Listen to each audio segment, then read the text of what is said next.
ఎత్తుపల్లాల శరీర సౌష్ఠవం అమ్మాయికి అందాన్ని ఇస్తుంది. అదే అబ్బాయికైతే ఎక్కడలేని ఆత్మ నుణ్యతను తెచ్చిపెడుతుంది. ఆ అబ్బాయిల్లో రొమ్ములు పెరగడమనే సమస్య అలాంటిదే. ముఖ్యంగా టీనేజ్లో కొంతమంది మగపిల్లల్లో అమ్మాయిల మాదిరిగా రొమ్ములు పెరుగుతూ ఉంటాయి. ఈ రకమైన పరిస్థితిని గైనకోమాస్టియా అని పిలుస్తారు. అబ్బాయిల్లో రొమ్ముల పెరుగుదలకు ఆహారపు అలవాట్లు మొదలుకొని హార్మోన్ల లోపాల వరకు చాలా కారణాలే ఉంటాయి. అయితే ఈ సమస్యకు నేడు ఆధునిక వైద్యంలో చక్కటి ప్లాస్టిక్ సర్జరీలు అందుబాటులో ఉన్నాయని చెబుతారు డాక్టర్లు.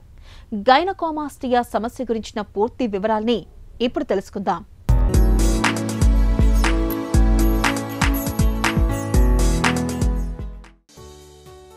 సినిమా హీరోల్లా విశాలమైన ఛాతీని, కండల్ని ప్రదర్శించాలని అబ్బాయిలు ఉవ్విళ్ళూరటం సహజమే. కానీ కొంతమందికి అది తీరని కలగానే మిగిలిపోతూ ఉంటుంది. 6 అడుగుల పొడవు, ఆజాను బాహువులు, వీటికి తోడు 6 పలకల దేహం అన్నీ ఉన్నా చొక్కా విప్పలేకపోతుంటారు.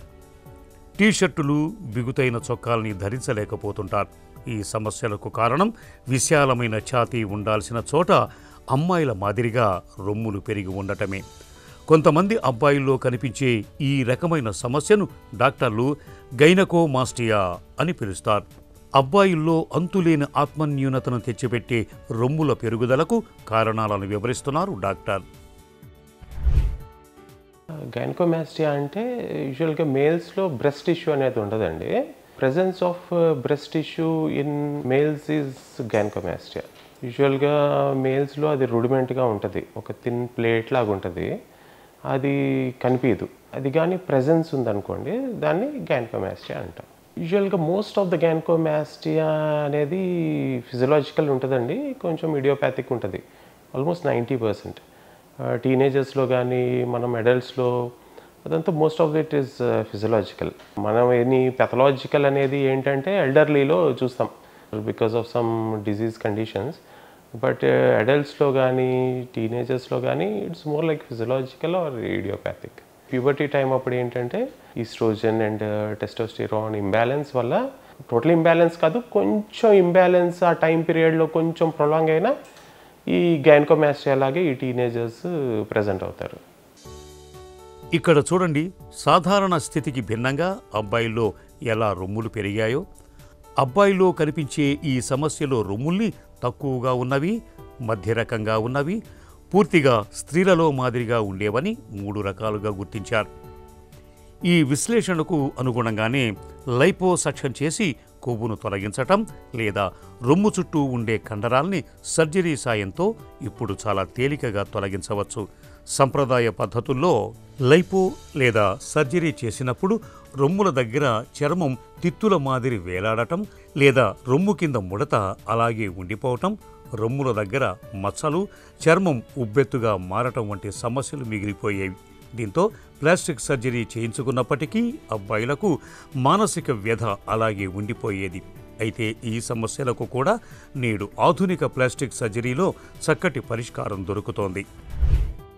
ఇప్పుడు ఉన్న ప్రజెంట్ జనరేషన్లో ఏంటంటే the way they dressing up, ఆ టీషర్ట్స్లో అది అబ్నార్మల్గా ప్రజెంట్ అవ్వడం, అండ్ దానికి ఒక నార్మల్ టర్మ్ ఏంటంటే మేల్ బూబ్స్ అనేసి ఒక కాయిన్ చేశారు, ఒక word. And within their crowd ఆ స్కూల్లో వాళ్ళు కొంచెం బాగానే ఎంబ్రాస్గా ఫీల్ అవుతారు. They get depressed and they come.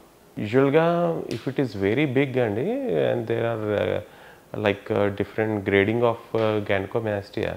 If it is too huge, teenager టైంలో ఒకసారి కలవడమే బెటర్. ఎందుకంటే కొన్నిసార్లు ఏంటంటే హార్మోనల్ ఇంబ్యాలెన్స్ వల్ల కూడా ఉంటుంది. వాళ్ళు ఎర్లీకి వచ్చారనుకోండి, ఆ హార్మోనల్ వర్కప్ చేసి we can give the right treatment అనమాట. ప్లాస్టిక్ సర్జరీలో we do a very standard scarless technique. Surrounding fatty tissue అంతా లైపోసెక్షన్ చేసి with very very minimal scar breast tissue అనేది రిమూవ్ చేస్తాం. It's like more like an a very scarless surgery.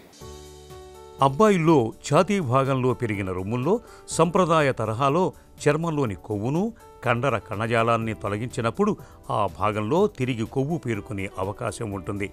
దీంతో రొమ్ములు తిరిగి పెరుగుతూ ఉంటాయి. ఈ సమస్యని అధిగమించేందుకు కొత్త తరహా చికిత్సల్లో చనుమొన ఈ సమస్యని అధిగమించేందుకు కొత్త తరహా చికిత్సలో చనుమొన పైభాగం నుంచి లైపో సాయంతో రొమ్ములోని పాలగ్రంథుల కణజాలాన్ని ఇప్పుడు తొలగిస్తున్నారు. దీంతో రొమ్ములు తిరిగి పెరగటమనే సమస్య ఎంతమాత్రం ఉండదు.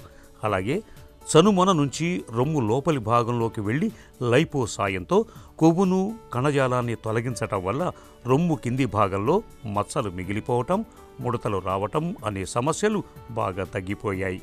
ఒక్క మాటలో చెప్పాలంటే ఈ సరికొత్త ప్లాస్టిక్ సర్జరీ విధానాల్ని గైనకోమాస్టియాతో బాధపడుతున్న అబ్బాయిల పాలిట ఆశయ కిరణాలుగా చెప్పుకోవచ్చు.